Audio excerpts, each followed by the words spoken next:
Esu Jūratė Dubickė, esu mokytoja jau 33 metai ir prieš 2 metus interneto platybėse radus pasiūlymą vėl studijuoti, tikrai pasinaudojau juo. Labai džiugu, kad tai buvo galimybė nemokamai mokytis.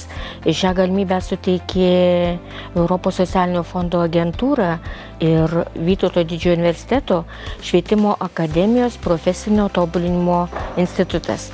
Išskirtinė padėka ir instituto vadoviai profesoriai Giedrei Kvieskienei, kurie subūrė iš tikrųjų labai puikų dėstytojų kolektyvą, kurie net ir mums, mokytojams, turintiems jau gana didelę darbo patirtį, tapo tikrais ir draugais, ir pagalbininkais.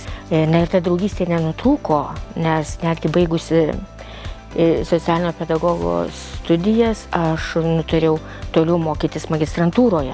Ir šiuo metu jau esu įtraukiojo ugdymo 2 kurso magistrantė. Iš dukrų palaikymas buvo labai didelis, jos tikrai džiaugiasi, nors gal buvo vienu momentu tokių nedidelių abejonių, kad, na kaip pasakyti, vis dėlto esu dirbanti, kaip suspėsiu, na, esu jau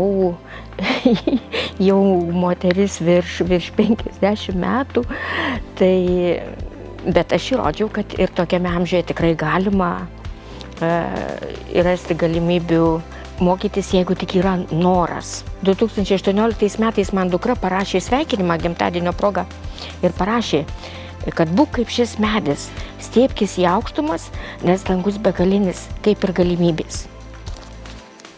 Po 2 metų pradėjau studijuoti galimybės.